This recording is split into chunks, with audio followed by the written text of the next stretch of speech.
healthy and prosper. Bhagavan says, if you give attention to the mind, you will never stop caring of the details of the body's health. You will do nothing else. Questioner. The Westerners have the habit of a specific diet. A change in diet would affect health. However, it is necessary to conserve good health, isn't it? Bhagavan says, yes, the more the body weakens, the more the mind strengthens. Questioner, does fasting help in spiritual consciousness? Bhagavan says, mental fasting is what really matters. Physical fasting is not an end in itself. Besides this, it makes a man weak. You can therefore not have sufficient energy to proceed in your spiritual search. So feed yourself in moderate quantity and continue meditating and devoting sincerely. The questioner says, I will never be able to progress on the spiritual path because my body is weak. It produces many involuntary movements and I cannot meditate. The thinking mind wanders. Bhagavan says, if you can maintain the mind submissive to the divine will, it does not matter if your body moves. A wonderful set of questions about how Bhagavan is very beautifully clarifying where is the real illusion is and where the effort has to be directed and how it has to be really directed. So the illusion is obviously in Bhagavan's path, or Bhagavan reveals that it is always in the mind. And he brings generally the sleep, the waking and the dream experiences to our attention. And he says, in the sleep there was no mind and therefore there was no problem. But only when the mind rises, and when do we see the mind functioning? When do we see the thoughts running and grabbing our attention so that we are hooked to it? We see it only in the waking and we only see it in the dream. And in these two states, Bhagavan says that in these two states, when the mind is active, that is when the illusion starts. What is the illusion? That I am an individual and separate from whatever is the created world there. In the dream, it may be the dream world, or in the waking, it may be the world which we call the so-called real world. In each of this, we see a sense of separation being created. The whole thing is created and a sense of division is also created. And it all happens only when the mind wakes up. Not only does the mind simply wake up in these two states, it grabs our full attention towards it, really veiling who we really are, completely making us forget that very consciousness in whose light these thoughts are appearing and disappearing. Completely forget our existence, which is giving existence to even the thought. Completely veiling, the cinema takes control and we forget about everything which makes the cinema appear, the screen or the light, everything we forget. We completely get carried away with the content of the movie. In a similar fashion, so Bhagavan is saying here that when we put the question about taking care of the body and taking care of the mind, Bhagavan emphasizes that a moderate sattvic food should be given and the body should not be starved. Whereas all the starving, all the effort of making the mind get back to the inward is the place that we need to put our full attention. So Bhagavan says if we starve the body and if it becomes weak, then the mind becomes quite strong. And we know that. I mean, when we have aged people who have their body not able to cope up with the new physical needs, but their mind will be very, very strong, still thinking that nothing has aged as per the mind. The mind still wants to go and meet, still wants to do the old stuff that it wants to do. That means its strength of capturing our attention has not weakened a bit. And it continues to drag, throw new ideas and bewilder us. So Bhagavan is saying, definitely a healthy body helps us to slow down the mind, but when the body becomes weak, then the mind will be very strong and it will be very difficult to control the mind. And if at all we want to starve instead of starving the body, we should starve the mind. And what is starving of the mind? What is that? Bhagavan says is what mind is. Mind is nothing but the thought, nothing but a stream of thoughts. But for whom is all of this stream of thoughts? If we put that question, then obviously for every thought, the answer would be I. So basically, the whole stream of thoughts that we have to deal with, Bhagavan says, you need not deal with it because it is always for the I. It is the I that has to be dealt. It is the I when it rises, it holds on to all other thoughts as mine. My thought, it is mine. Along with the I, all thoughts belong to the I in the relation of it belongs to me, so it's mine. But we need not deal with all the thoughts which are coming up, says Bhagavan. If we deal with the I, that is enough. And Bhagavan is asking us to starve the mind with that thought, the I thought. If there is no I thought, which is what we see, there is no other thoughts in the deep sleep, that is what we see. If there is no I thought, there is no other thoughts. And there, where are we complaining about doing any sadhana? Where are we complaining about something to be accomplished? Where are we thinking of knowing something or doing something? So we see that when the I is completely absent, the job, the natural happiness is readily available for us to experience here and now. So if at all we have to starve, we need not starve the body, we need to starve the mind. And how do we starve the mind? We need not starve the mind with all the thoughts. We need to starve the mind of the idea of I thought, being an individual. And how do we starve the mind of the I thought? Bhagavan says, inquire for every thought, to whom is this? You will get the I thought. I am, it is for me. Inquire, who am I? Try to find out what do we refer to as I. If we try to find out what do I refer to as I, or where from this I thought rises within me, one beautiful thing happens. Even we will not know where it has arisen. We don't even attend to the I thought. We get back to our real nature. And in there, since there is no idea of I, there is therefore nothing else also as mine there. And then and there, when we starve ourselves of the I thought with the inquiry, who am I? With the inquiry, who am I? We get back to our real nature.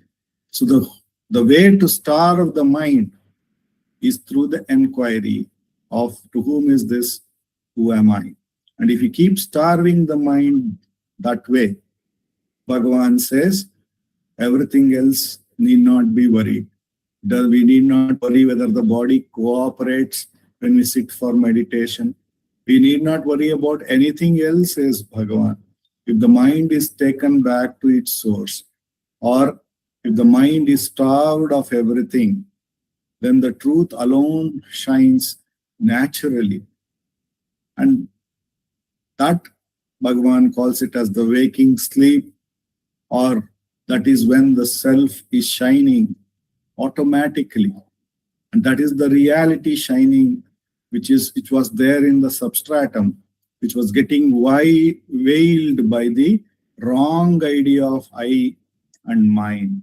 And when we remove it through the enquiry, the more and more we practice it, the more and more the consciousness becomes subtle enough to recognize that that reality alone is, and all of this I and mine was just an illusion. And this is the art of dissipating the illusion. That if we get rid of the illusion consciously in the waking state, that is all that needs to be done. And this needs to be practiced until the mind no more captures our attention, no more bewilders us to think the idea of I and all the thoughts of mine are all real, says Bhagavan. Until such time, we need to keep on inquiring whenever the attention goes outside. With Bhagavan's immense grace, with which alone we have come to this most direct path for the next 20 minutes, no matter how many thoughts come, no matter what is the nature of those thoughts, whether it's a good thought, a bad thought, an ugly thought, or a spiritual thought, it is all a thought for the thinker I. So, because the truth is readily available, as Bhagavan says, the truth is ever available. But that's why we call it the truth. So we need not attend to any of this thought. We need to simply inquire, to whom is this? The answer will always come to me. Then who am I? And try to find the source of the I, or what do we refer to as I. When the attention goes towards the source, then we are starving the mind of both the I and the mind. And when both of them are gone, the truth alone shines naturally. Initially, because of our old habits, because of our strength of the vasanas in the mind, we may get carried away by again an attention to another thought. But more and more we practice this, Bhagavan assures that the mind will get back to its source. Our mind will no more become a mind. He calls it like it becomes a burnt rope, he says. It still may look like a rope, but it doesn't have the strength anymore to bind. So until that recognition naturally happens when we keep practicing. We recognize that no more the mind is binding me. Until such time, Bhagavan says, we should diligently keep inquiring every thought that rises within us. With Bhagavan's immense grace, let us practice self-inquiry for the next 20 minutes.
Namo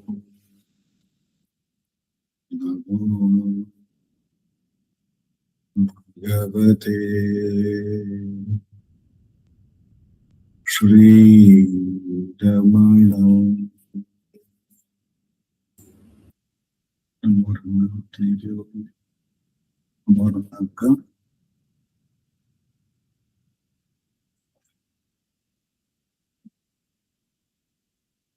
Namo Ramana. Prostrations to Ramana, shining itself in all beings.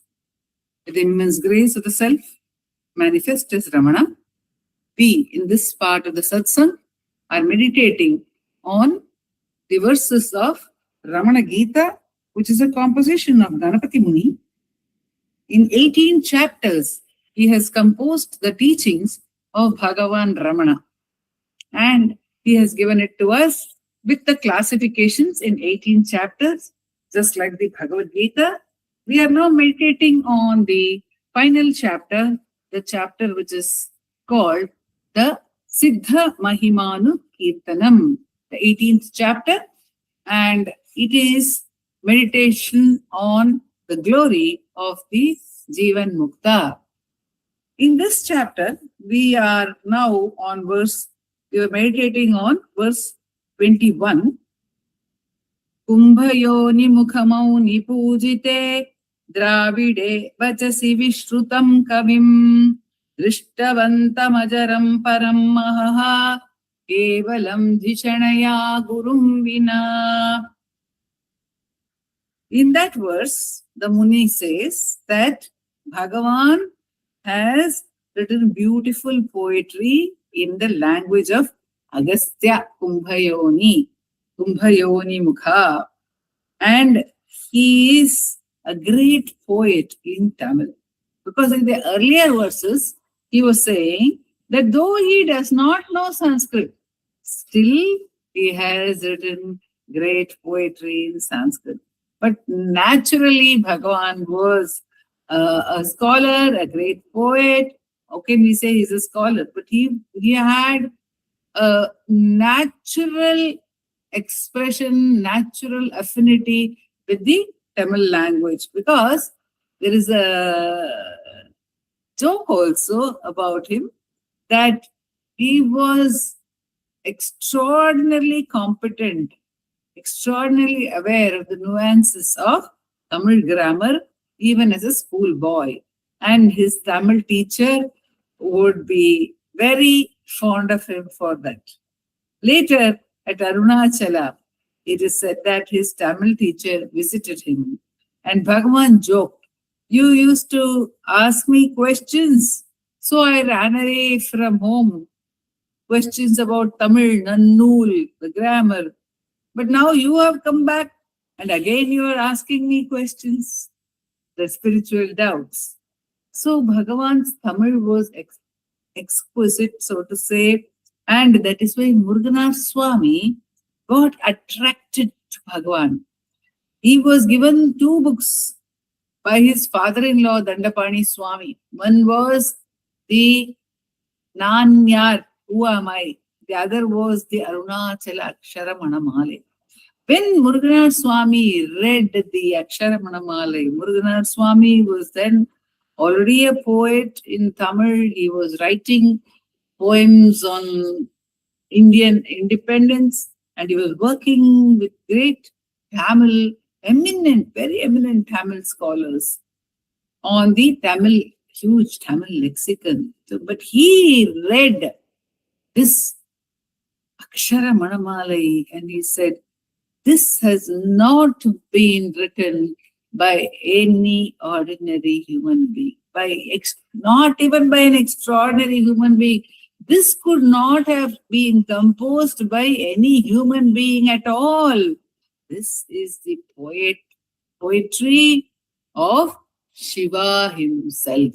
So such is the exquisite Tamil poetry of Bhagavan, in which he has written the Arunachala Stuti Panchakam, the 5 hymns on Arunachala. The one is the Akshara Manamalai, that is having 108 verses.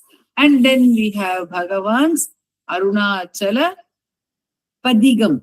The Padigam, the words actually came to Bhagavan when he was in Virupaksha cave. Aksharamanamale Bhagavan composed at the request of the devotees. They wanted a song which they could sing, which had the stamp of Ramana on it, which they could sing when they went for begging for alms in the streets of Tiruvannamalai. They used to sing an earlier composition on Shiva, but that was a well-known composition which others also would sing. So they wanted something which had the stamp of Ramana. This is the Ramana devotees coming for begging for alms. So because of that, Bhagavan was requested to write this a poem. Bhagavan said, when there is so much of poetry on Arunachala, why should we write something new? But that is the way of the Supreme, the way of God, that when there is a wish, it gets automatically fulfilled. About Arunachala, another great poet devotee says, ஏதேது கேட்டாலும் கோழைப்படாமல் கொடுக்கும் மலை. This hill is not afraid of granting boons. See, if we grant a boon, if we give something to somebody, if we say, okay, if we grant somebody's wish, then we have to be sure we can fulfill that. There may be a fallout because of granting that wish. But for what is there for Arunachala, ஏதேது கேட்டாலும் கோழைப்படாமல் கொடுக்கும் மலை.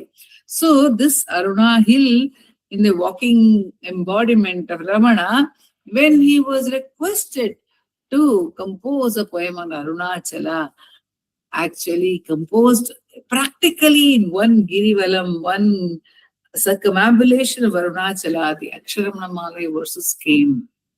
And they are an outpouring of devotion. Of course, the Tamil is exquisite, as Muni is saying. They are outpouring of devotion. And Bhagavan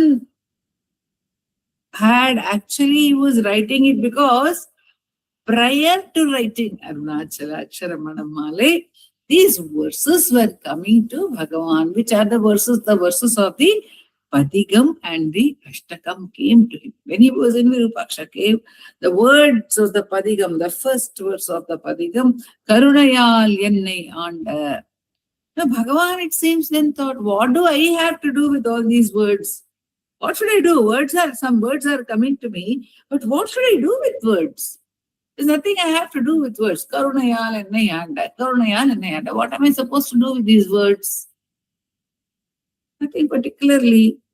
He tried to put them away, but the words kept on coming. And when he started noting down the words, the whole paragraph came. Karunayal என்னை ஆண்டனி எனக்கு உன் காட்சி தந்த அருளிலே என்றால் இருள் நலி உலகில் எங்கியே பதைத்து உடல் விடில் என் கதி என்னாம். So he wrote the Padigam. The verses kept coming, and they are in the Andadi form. The end of one verse will be the same word will be the beginning of the next verse, because the first verse ends with Ande, then the second verse starts Anburu Arunachala, and so it goes on 11 verses. And this was followed by 8 verses of the Ashtakam. And because Bhagavan was jotting down these, the devotees, when they left for the Giri Pradakshinam, one devotee told another one, please take a paper and pencil, some papers and some pencil. Because Bhagavan has been writing something. He may write during the Girivalam also. And that is how Bhagavan wrote the Aksharamanamale. And Bhagavan says that tears were just pouring from his eyes at that time. And since tears were pouring, they were erasing the words also which he wrote sometimes. And he says, I will just become, or he says, Sera, that is the way these great outpourings have come. The Arunachala Sti Panchakam.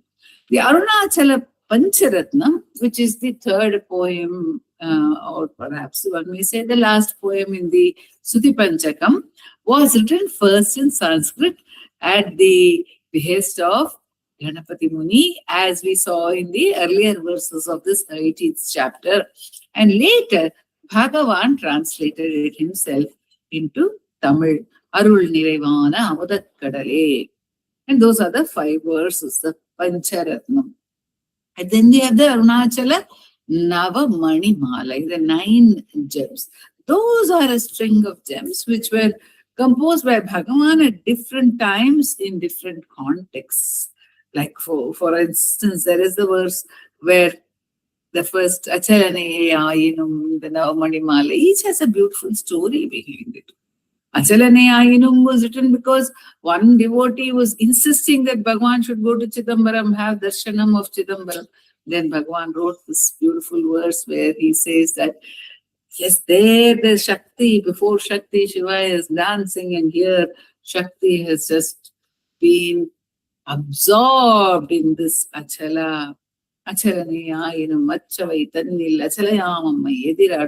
in this way, there are different contexts for the different verses of Navamani Male, and each verse is also in a different meter. It is a string of 9 gems of poems which Bhagavan has composed on Arunachala in different contexts. These are the bhakti poems of Bhagavan. Then there is another beautiful bhakti poem of Bhagavan, which is the prayer to Arunachala for mother's recovery. And what a beautiful poem is that as well. Again, we have Bhagavan's poem for mother, to teach mother the Atma Jnana through the path of making appalams, the appalam song. And then we have another song by Bhagavan in Tamil, the song of Atma Vidya Kirtanam. That because Muruganar Swami wrote, Ayye Ati Sulabham Atma Vidya, Atma Jnana is very easy.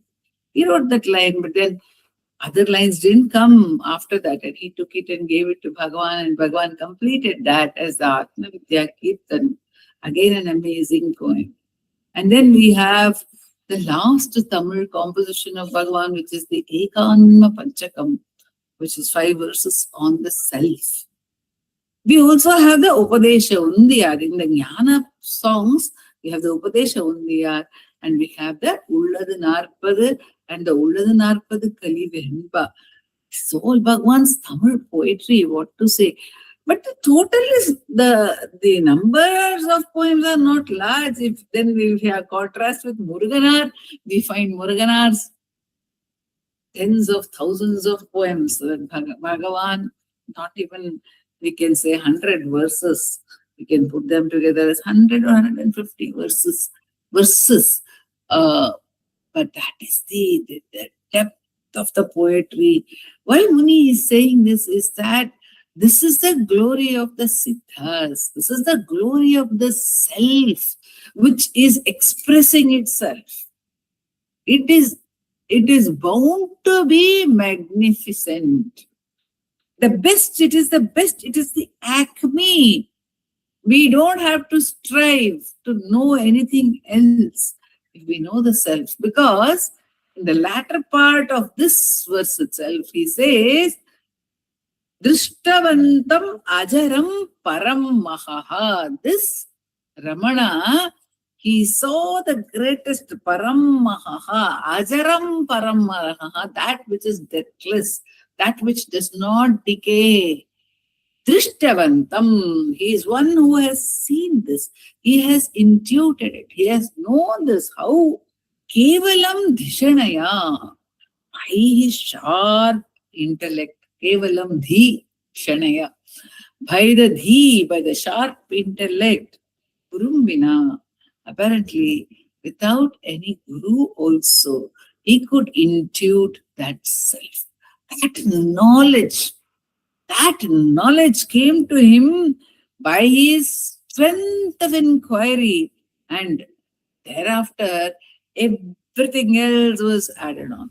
Though at that time He was a schoolboy. He did not even know about the Atma Vidya. Therefore, the absolute truth of this Atma Vidya is known to us through his experience. It does not come because we know it earlier through our intellect. It is not dependent on the intellect. It is not dependent on anything whatsoever. It is revealed by Bhagavan's experience. Kevalam Dhishanaya. So, in Shiva Prakasham Pillai, in his Padamalai, he talks of Bhagavan's teachings, and then he says, Yennul Karthum Manam Adakkal Yenvoon Padam Vargave. Ramana, you told me that the purpose of all spiritual literature is to control the mind. Manam Adakkal. It is to make the mind subside. உன்னை காண ஓர் நூல் ஏன் என்று உரைப்போன் பாதம் வாழ்கவே. What is the need for any text to know yourself? But what do we do in our daily life? We think we know ourselves because of the existence of a text, of a thought, of a word, of something apart from us, something that is relative to us. That is why Bhagavan says, why do you need it to know yourself? Do you need a thought to know yourself? Do you need an experience to know yourself? Do you need an object to know yourself? Do you need a book to know yourself? That Nool is everything that is objective, everything that is described, everything that is a word, or everything that is a subtle word, which is a thought. Why do you need it to know yourself, says Bhagavan. To establish this, Muni says, he showed to the whole world by his experience as a boy of 16 that he could intuitively dive into the self directly, but with intense inquiry. And this is the blessing that he has given to all of us. The blessing of self-enquiry, of that dhishana he has given to all of us. That strong, sharp power of enquiry. So we need to apply that. Then we also would have achieved everything that needs to be achieved. Bhagavan says in the Anma Vidya Kirtanam, Tannai Aridal Indri Pinnai Yedarihilan. What is the use of knowing anything, or what have you known at all in this world if you have not known the self? Tannai Arindadir Pin Yenna Uladu Hariya. Once you know the self, what else is there to know? Or what at all is there to know? Because it is of the nature of knowledge itself, without anything apart from it, without another. So what is there to know? To know, there has to be the division between the knower and the known. But without that knowledge, what is the use of any knowledge gained? So Muni very beautifully, while praising Bhagavan in these verses, while saying that he is a great poet, there in that very verse, he says that great poet imputed the highest knowledge just by his intense inquiry, indicating to us the glory of self-enquiry. Om Namo Bhagavate Sri Ramanaya.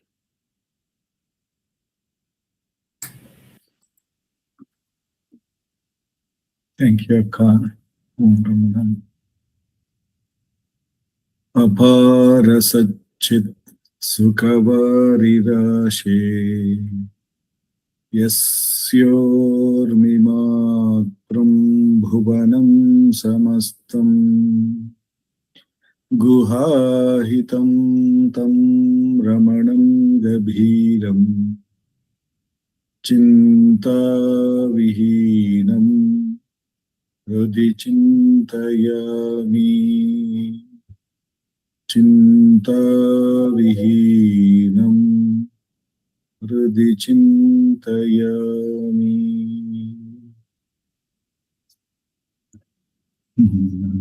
Ramana.